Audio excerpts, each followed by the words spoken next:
Welcome back to another episode of Milk It. I'm your host, Sophia Mia, and today I want to talk about my Tezmacal ceremony that me and my friend Tessa did.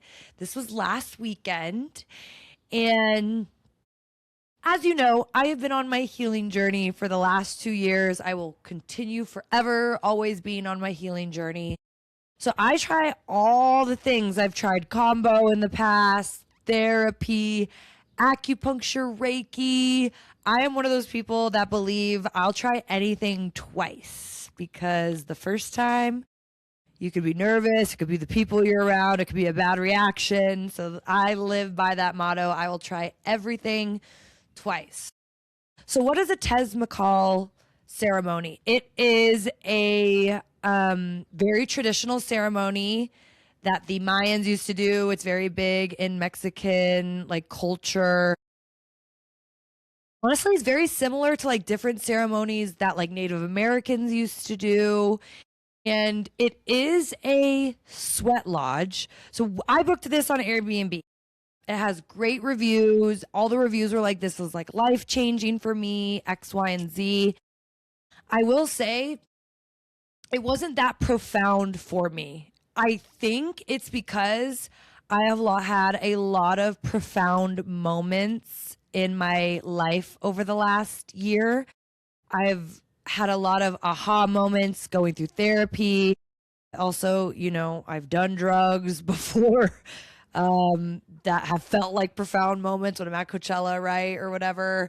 I've done breathing classes in the last year where I've had really crazy moments. Even a couple weeks ago when my friend Paige was here, we went to this 90-minute yoga class where we did these breathing things, and I had a entire spiritual journey that I do feel was a little bit more profound than this Tezmacal ceremony that we did. But I'm going to get into it. It was still really great. And I get why people, especially if they haven't really talked about their emotions or gone to therapy, if this is the first thing they're kind of doing, diving in spiritually, it makes a lot of sense. So we took an Uber or a van. The Airbnb people picked us up about 30 minutes outside of the city. I've been in the city now in Mexico City for 3 months straight. It's a beautiful city. Some of the reason why I wanted to move here was because the streets are lined with trees and stuff. But I will say it was great to just get out into nature. It was kind of I call it a campito, but a ranch where they had a garden and some grass and probably a couple acres worth of land. We went with 10 different other strangers, and you get there and you start with some ceremonial cacao, which is kind of a hot chocolate. Doesn't taste like hot chocolate. It's not sweet. If anything, it's bitter. And what cacao does is it does help open your heart. Also, it makes your senses a little bit more sensitive, your sight, your smell. So you start with drinking that, and then you set an intention for your ceremony. I really did not know what to expect. You just show up in a bathing suit. And my friend Tess literally chugged electrolytes because we were oh my God, it's going to be so hot in this sweat lodge. Then you go into this sweat lodge. If you go to my Instagram, you can see pictures of it. It literally looks like a cave, and it's half underground, half not. So before you go in, I decided to lead the way. First, what you do is they have you walk through the garden barefoot after you drink the cacao. So you're more open to nature, and you pick some flowers, bush, whatever you want to pick. You just pick things from the garden that call to you. So I just noticed myself picking very bright flowers. I picked this super red flower, this super purple one, and then I did pick this plant that was pretty much dried out, and I imagined that was me. I got the life sucked out of me. And then I just picture myself with these beautiful blooming flowers, right? So then you go. I decided to be first. You stand like this. She lights some sage and basically cleanse you before you go into the sweat lodge. I'm going to call it a womb because she said it's supposed to symbolize the womb. You go in there, you pick a spot. I will say, as you guys know, I have a bad back. the way I basically had to sit in there like this. I tried to like sit crisscross applesauce, but there were basically just amount of space for everybody to sit. So you sit, and in the middle, you kind of sit like on a little mat that's on a rock.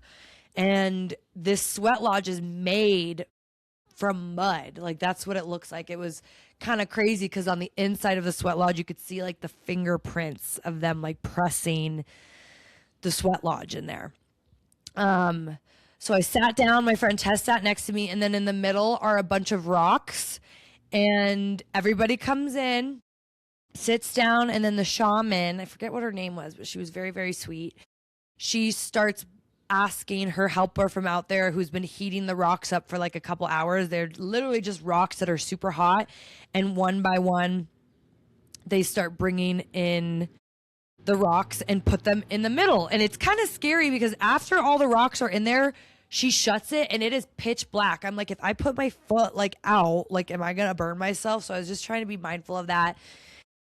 And it's very like getting in tune with Mother Nature. I am one of those people, like, I do believe in a higher power. I'm saving this for another episode, but I've been really called to be praying since I've moved to Mexico. So every rock that came in, you'd say like, gracias, abuelita, or like, thank you, grandma, like, thank you, Mother Nature, like, for this fire. Like, you basically just need to be respectful of the fire. So she puts all the rocks in, it starts getting hotter, she shuts it, it's like pitch black, and she's like, imagine you are in your mother's womb. Like, think of your mother. Like, some of you might have your mother here on earth. Some of you might have your mother up in heaven. I instantly start crying. Like, I feel like open right now. I wasn't crying because I'm sad. I'm just crying because it's so beautiful. Our relationship with our moms, no matter what type of relationship it is, it's just so beautiful. And she starts saying like, what are some words that your mother used to say? Do you forgive your mother? Like, what type of mother did you have? Like, please start saying something. And it is pitch black, and she kind of just waits there for people to speak. And I'm very taken aback because the first person to say something about his mother is a man. He was there with his girlfriend, I assume, or maybe his wife. I don't know. I really don't know who he is. But I just thought it was so beautiful, you know, like sometimes it takes a lot for men to say something. And he just starts saying like, I forgive my mother and I want her to like have peace her last like remaining days on this earth. And I had those tears that that come out easily and they feel light. I don't know if you guys, I never really felt tears like this until I was going through, you know, everything that's happened over the last couple of years. And it's just like easy tears. And I don't know why. I feel like I like them. Like, it's good. And I was just like, this is so beautiful. I decided to share like some wisdom about my mother and like some phrases that she's told me. Like, she always is like, just keep your faith. You always have to keep the faith and remain positive. I've heard that through every difficult time in my life. My mom always goes back to that. And I think it's great advice. But, you know, some people, you just hear them start crying and they start like bursting out, like saying what they're feeling about their mother. And to be honest, I was just mostly taken aback by how freaking dark it was in there. Like, I was like, oh my God, I'm in a womb. Like, is this what the womb is like? Like, this might sound kind of crazy, but I kind of tried to be like, can I remember what it's like to be in the womb?